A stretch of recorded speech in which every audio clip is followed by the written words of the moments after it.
Riverside.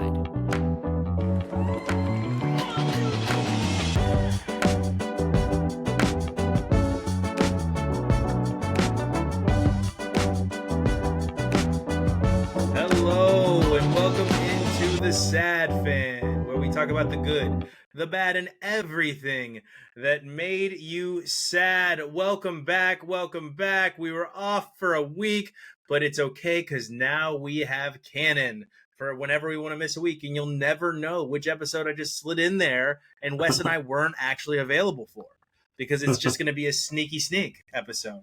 But it is so good to be back. I was away in Japan. And I got to tell you, the only thing that made me sad was coming back. Because what a great trip. What a fun country. I made it back in time for the draft, but forgot that the draft was on at 3 a.m. here in England.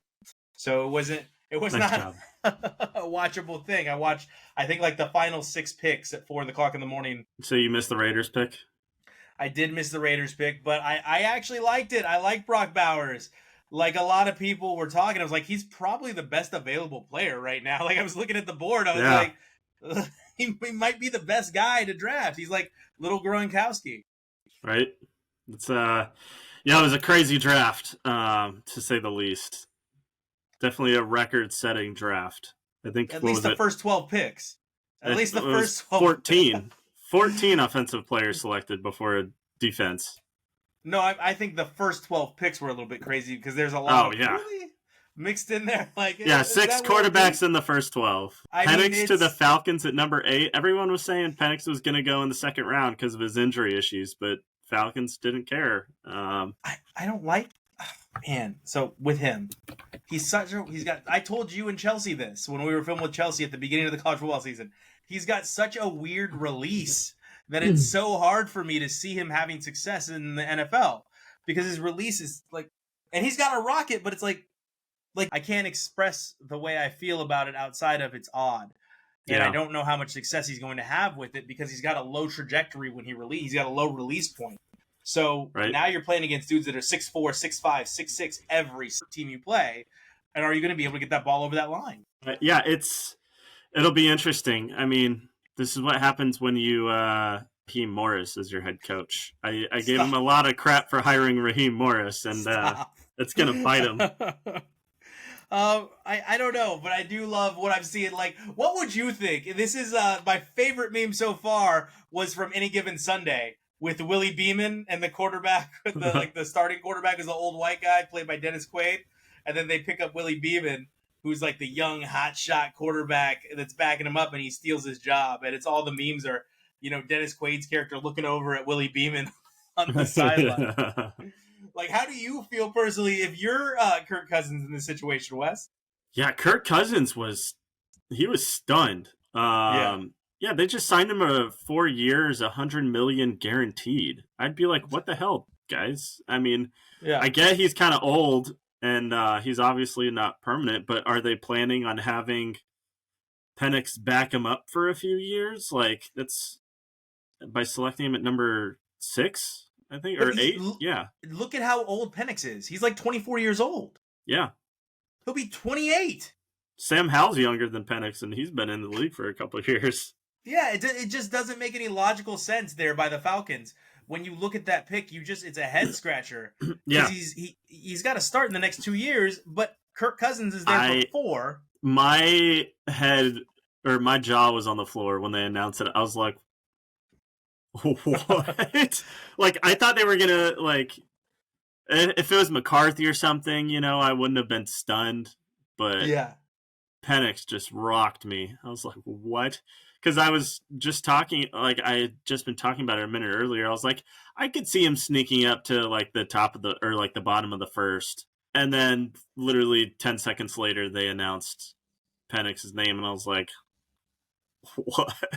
And then I think McCarthy. I think that started the chain reaction that led to the Vikings selecting McCarthy at 10 and then the Broncos selecting Nix at 12. I was not expecting that. But when I saw the Broncos up, I was like, they need a quarterback. I was like, it wouldn't be the craziest thing I've ever seen if they drafted Bo Nix. And then what do you know? I mean, I called it. I don't know. That Broncos quarterback room is shit. let's just say what it is. Like, I know you're an Oregon guy, you're a Bo Nix guy, but pull up the Broncos quarterback room. Go ahead. Look at that depth chart. It is total, like, booty wash. that whole quarterback room. And I'm looking at it like you could have waited to the second round to get Bo Nix. Oh, yeah. Zach Wilson, Jarrett Stidham. And then Bo Nix added to that, and it's just like, you literally got every prom queen's second choice. I think Bo Nix is going to start. I think Bo Nix ends up the starter year one. Or Zach Wilson. It's not going to be Jarrett Stidham. It's not going to be Zach Wilson. You know, what's funny is the player I'm most worried about here is actually Caleb Williams, the number 1 overall draft pick. And we talked about this a little bit in the production meeting, but why am I so worried about Caleb Williams? He has an embarrassment of riches in Chicago. They have done everything they can to surround their number 1 guy with some great talent. And a lot of that is thanks to the Chargers, the Titans, the Falcons. Because all of those teams pass on Rome Odunze. Yeah, I was shocked at how many people passed on Rome. Chicago. I thought the Falcons were going to take Rome Odunze. Yeah, or the Chargers. Yeah. Or the Chargers. Like, Malik Neighbors and him were probably 2A and 2B after Marvin Harrison. I think the only reason that Malik went before Rome is speed. But it's not even that much more speed. And we saw that it doesn't matter if your cornerback can keep up with Rome. Rome will outroute them or jump over them. Yeah. And he catches everything. He's insane. I mean, it's, you know what though, Wes? What? You don't have to. You can sleep now, Tony Stark. Yeah, I don't have to worry about him. I don't worry about the Bears because they're in a completely different division. So yeah, out of sight, out of mind. Oregon is done with Rome, and Oregon is done with Michael Penix. They do not have to deal with those 2 players anymore. Yeah, he's signed. He can't come back. It's over. It's over. But do you feel the same way I do about Caleb Williams there, where it's like, man, if he fails here, he's bad. Yeah, I mean, I don't know. We'll see on him. I'm still not sold on him, but he's got the weapons, and he was electric against Oregon last year. Yeah. I still get PTSD from him because he's like a taller, more athletic Russell Wilson. Like some of the plays he made where he would just like spin out of like almost, I was like, oh, he's going to get sacked. And then he just like spin out and chuck it 50 yards downfield for like a touchdown. And I'm like, how do you defend that? But he's got the attitude of Kyler Murray. Pardon me. He's got a bad attitude. Something about him just. Is it ego or attitude? No, I think you go number 1, you're expected to have a bit of ego. You're allowed to have ego, but I just don't like his attitude, and he can't back it up because when stuff goes wrong for him, he goes crying like a little baby. When stuff defense was trash at USC. He's a 22-year-old kid. I get it. But I'm sorry, I played sports all the way up through my freshman year in college, and I don't run and cry in my parents' arms when something doesn't go my way. You deal with it like an adult, and you're an adult making millions of dollars due to NIL now. Go cry in a pile of money by yourself, but don't make a big show of it on national television. I think he's weak-brained, man. I think he's weak-brained. I don't see that. See, here's the thing. I don't think he's going to be generational, but I think he's going to be playoff serviceable quarterback. I think he's going to be a good quarterback. Is he going to be amazing? Is he going to be Hall of Fame? Again, I don't know. He's got all the tools to be an amazing quarterback. He's got all the tools to be great. But if he cannot do it right now, and granted they do not have the best offensive line, who is this guy? Like, if he can't do it with this DJ Moore, Rome Odunze, we said Herbert, he's got DeAndre Swift, he's got Cole Kmet at tight end. If he can't do it on this offense, it's over. It's done. Yeah. Like, that's it. It'll be an interesting year. Yeah, Jaden Daniels.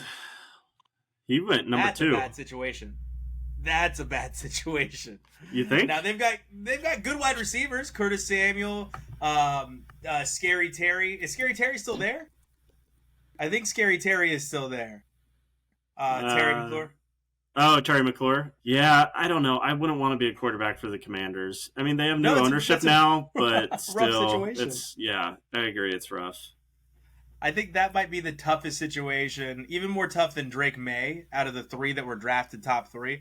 I think Drake May's in a more interesting situation in New England because they've had a bit of upheaval. They've got a new head coach there, a new regime for the first time in over 20 years. Yeah. Lots of history. I think the expectations on Drake May are going to be higher because of the team he went to.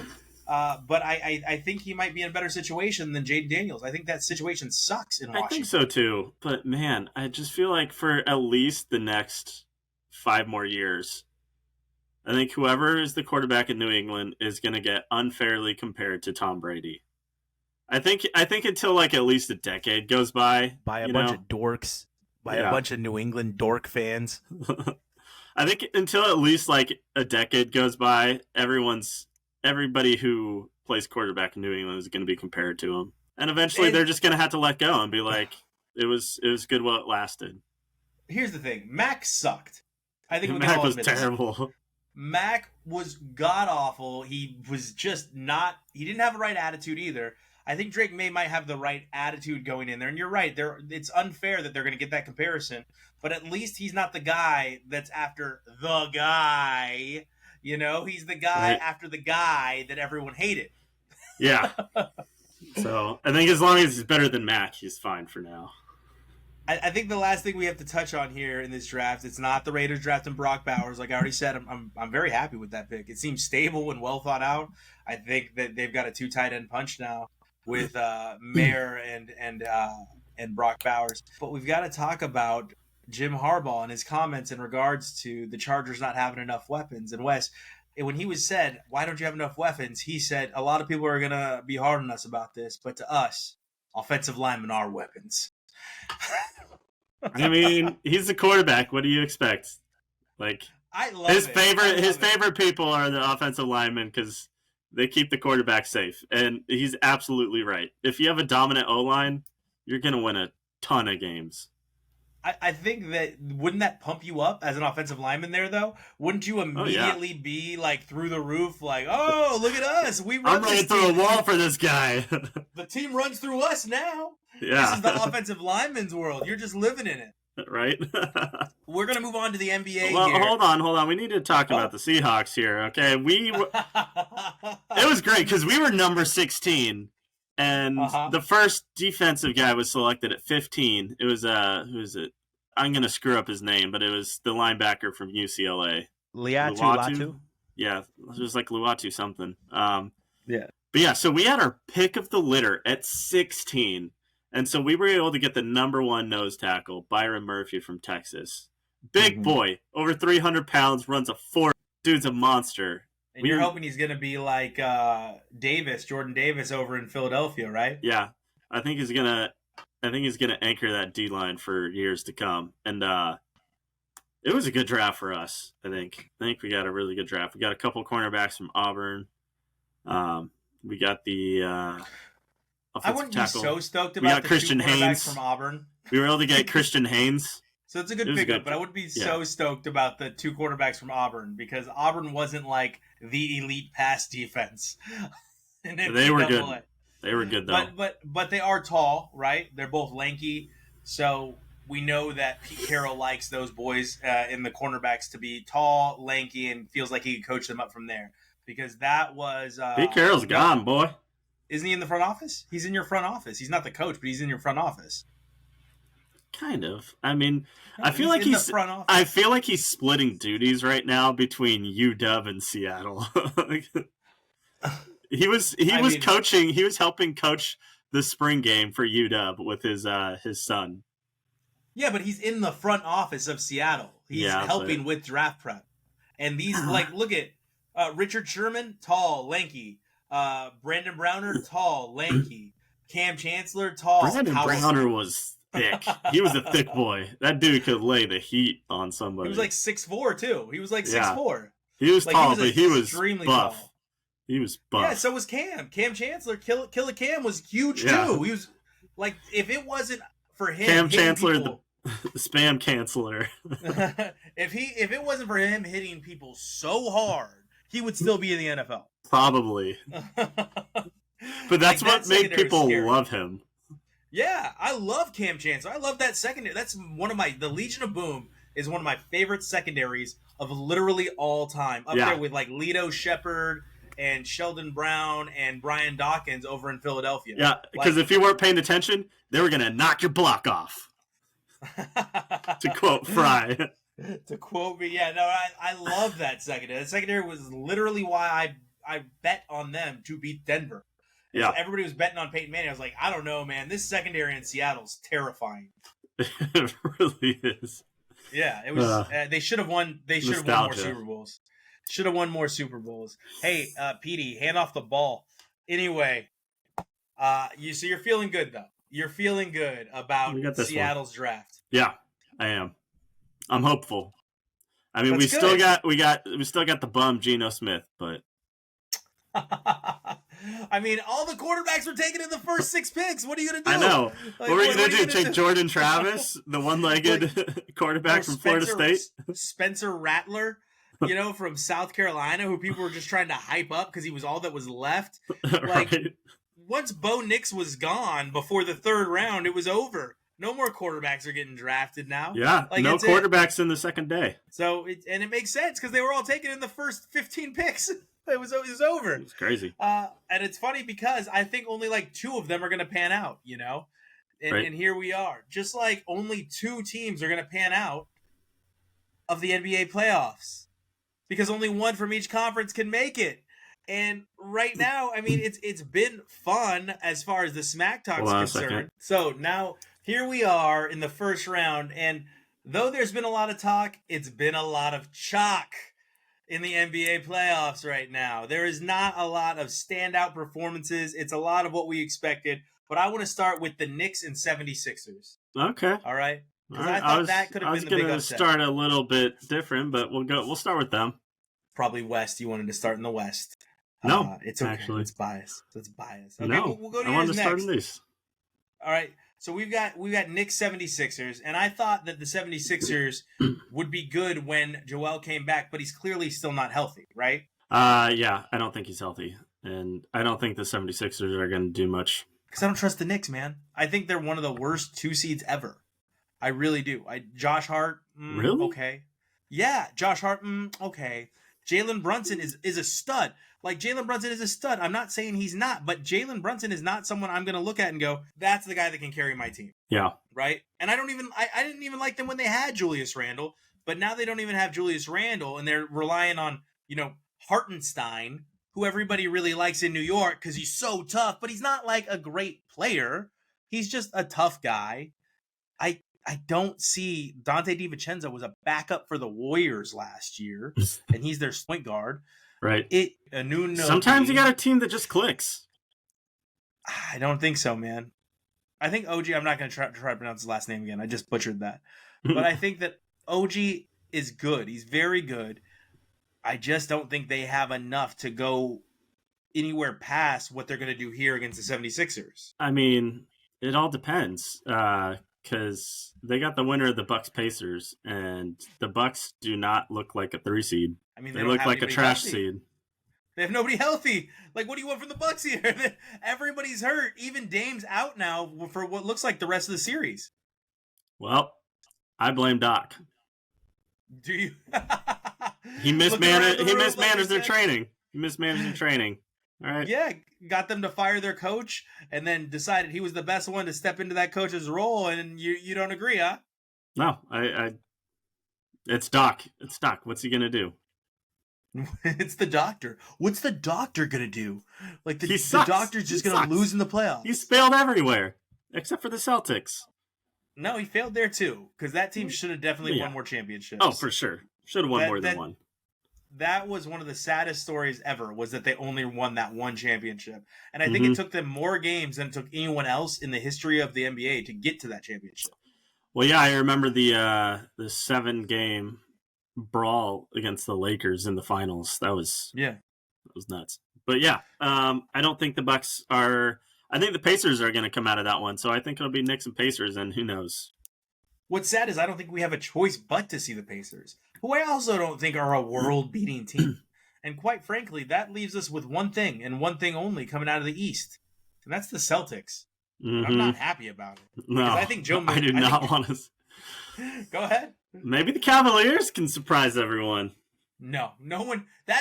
If there was a list of series that no one gives a damn about, it would be Orlando against Cleveland.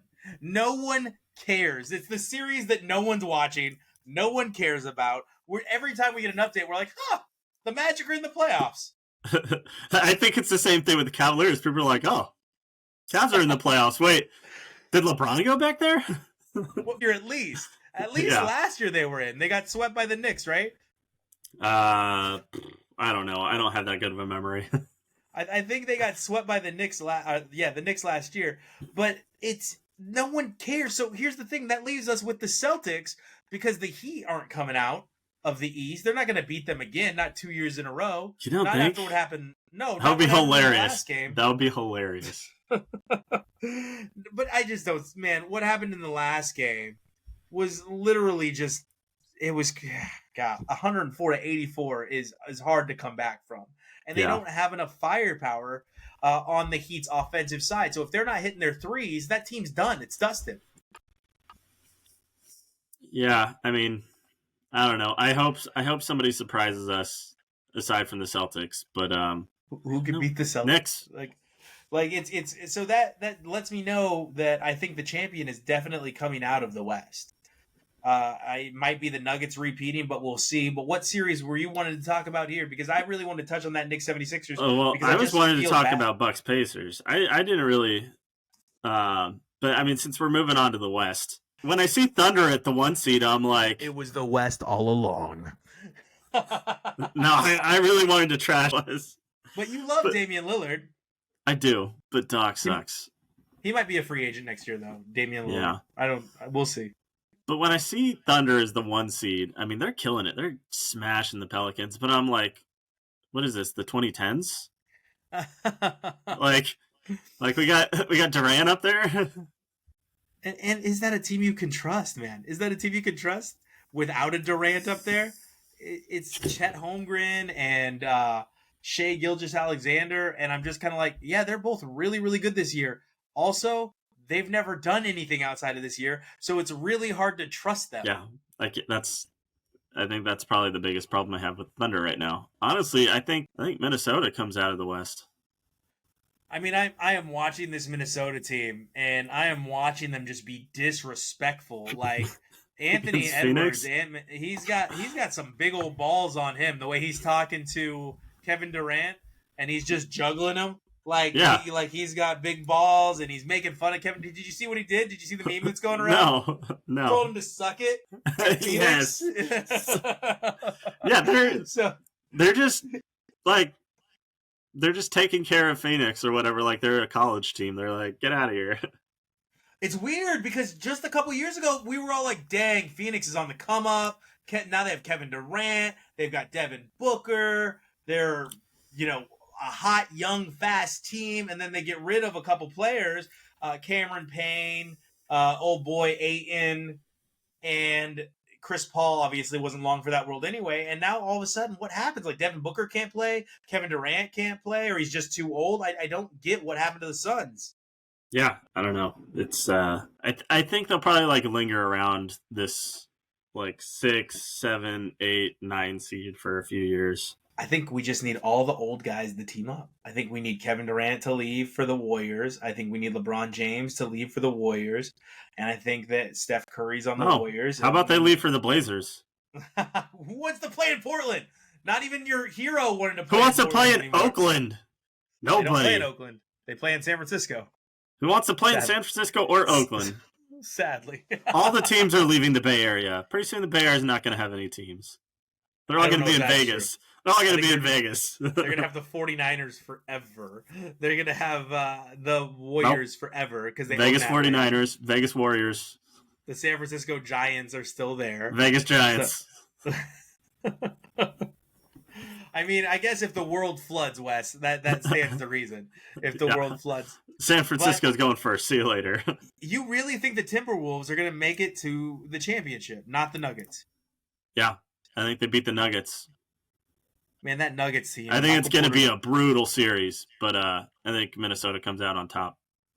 You got Michael Porter Jr., you got Jokic, You got Murray that's healthy now. It's a good team. That team is really, really stacked with talent in Denver. So it's hard for me to imagine. Even God, Minnesota's got what, Rudy Gobert and Karl Anthony Towns, and then Anthony Edwards, and that's it really. Caldwell Pope is on. Aaron Gordon. Golly, I don't know, man. Reggie Jackson. The Nuggets are kind of stacked. They are. Yeah, I think Mavericks take out the Thunder, and then I think it's Minnesota, Dallas in the West Coast Finals. I could see Dallas against Minnesota for sure. I could see that, especially if Dallas does what they're supposed to do tonight and goes up 3-1 on the Clippers. I don't think the old-ass Clippers are going to come back from that. No, not a chance. At all. I do want to talk really quick before we sign off this week about Ryan Garcia and boxing. So I'm going to give you a second to pull up that fight. But when Ryan Garcia went to weigh in, I believe he bet something like $500,000 that he would make weight, and then he missed weight by 3 pounds. But one of the funniest things about that is before he missed weight, he actually chugged a beer right next to the scale. He chugged a beer right next to the scale before he weighed in. And I found that to be insanely funny. But he then goes on to knock Devin Haney down 3 times and win. And he was an extreme underdog in this fight. I think it was like 9-1.